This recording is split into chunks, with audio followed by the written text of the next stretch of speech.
लेकिन जिस जाति ने मेरा गोडाउन जलाया 2009 में, शायद 9 में, 8 में, और मैंने उनको कुछ नहीं कहा और माफ कर दिया, उसी जाति से परमेश्वर ने मेरी वाइफ मुझे दी है। मैं तो क्या बोलता हूं, जिन लोगों से शैतान आपको नफरत करवा रहा है, वही लोगों को परमेश्वर आपके जरिए ब्लेस करना चाहता है। मालूम, पता है कि नहीं?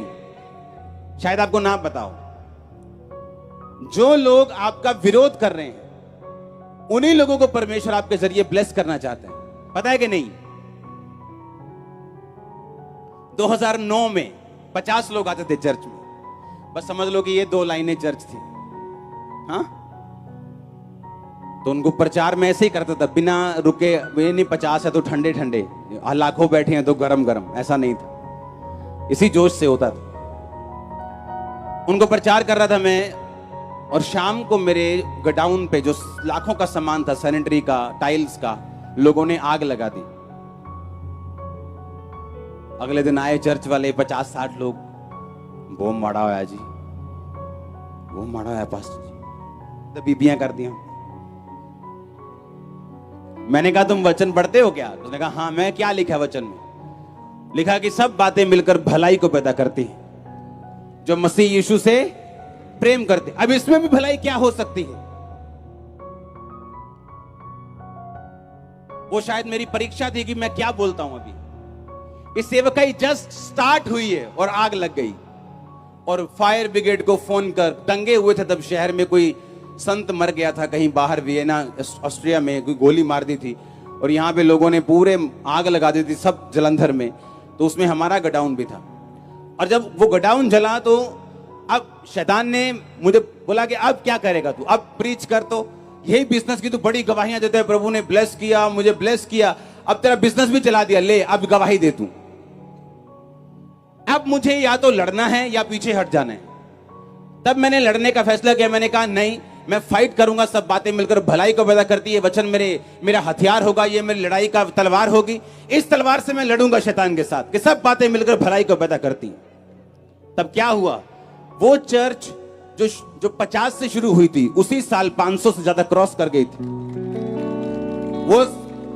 वो जो अप्रैल में स्टार्ट हुई थी, क्रिसमस 500 लोगों में थे हम, और ऑलमोस्ट जलंधर के सब पास्टर से मैं क्रॉस कर गया था सिर्फ उसी साल में। और खड़ा रहा और अड़ा रहा। और जिन लोगों ने मेरा गोडाउन जलाया, वो लोग मुझे मालूम थे।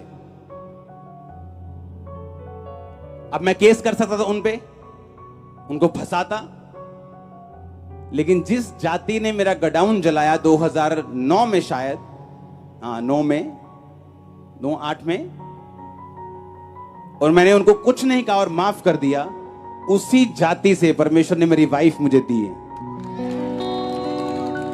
तो जिस जाति ने शैतान ने जिसको यूज किया मेरा नुकसान करने के लिए, जब मैं प्रभु में खड़ा रहा, मेरी लाइफ की बिगेस्ट ब्लेसिंग भी उसी से आई है। क्या बोलता हूं मैं? फाइट करो। आप समझ रहे कि नहीं? आप समझ रहे कि नहीं? शैतान दिखाना चाहता है कि जो प्रभु कर रहा है वो सही नहीं, जो परमेश्वर कर रहा है वो सेंसलेस है, जो परमेश्वर कर रहा है वो सही नहीं। आपकी लाइफ में ऐसा टाइम आएगा जब साइलेंट टाइम होगा, आपको लगेगा कि कहां काम हो रहा है परमेश्वर का। मैं इतनी प्रेयर कर रहा हूं, मैं टाइट दे रहा हूं, मैं प्रार्थना कर रहा हूं, बाइबल पढ़ रहा हूं, मेरे बच्चे को चर्च लेके जाता हूं, कहां काम हो रहा है? ये मेरी लाइफ में हो चुका है 8 साल, 9 साल, 10 साल। लेकिन साथ साथ परमेश्वर मुझे निशानियां देता, साइंस देता था, मैं तेरे साथ हूं। ब्लेसिंग्स अलग अलग तरह की मिलती थी, और मुझे मालूम था कि परमेश्वर मेरे साथ है। मुझे गिरने नहीं देता था, संभाल के रखता था। मुझे मालूम था निशानियां मिल रही, परमेश्वर मेरे साथ है। बहुत सारी चीजों के साथ मुझे मालूम होता है परमेश्वर मेरे साथ है। जो मैं मांग रहा हूं शायद अभी मुझे मिल नहीं रहा, लेकिन वो मिलेगा एक दिन। मैं फाइट करता रहूंगा, लड़ता रहूंगा। मसीह में की गई मेहनत कभी व्यर्थ नहीं जाती। आमीन। आप समझ रहे बात को कि नहीं? आपकी फाइट अलग है, मेरी अलग है, आपकी अलग है, साथ की अलग है, इसकी अलग है, इसके इनकी अलग है, सबकी अलग अलग फाइट है। आपको अपनी फाइट खुद लड़नी है। उसके आगे ग्लोरियस इनाम आपके लिए रखा हुआ है, ग्लोरियस नाम आपके लिए रखा हुआ है, ग्लोरियस परिवार आपके लिए रखा हुआ है। ओ आमीन हो चाहिए बरकत आपकी ये चर्च। इसलिए परमेश्वर ने कहा अपना पलटा खुद मत लो। मुझे मौका दो, मैं दूंगा तुम्हें पलटा, और मजेदार पलटा दूंगा। हाँ हाँ या ना? यही तो परमेश्वर चाहता है आपकी लाइफ से। उसका प्लान सिर्फ दाऊद के लिए नहीं था कि मैं तेरे नाम को बड़े लोगों के समान महान कर दूंगा। उसका प्लान आपके लिए है, आप लोगों के लिए है। मैंने कहा वो आप लोगों के लिए है, आपके बच्चों के लिए है, आपके परिवार के लिए है। आमीन हो जाए ये बरकत आपकी चर्च। Hallelujah, hallelujah.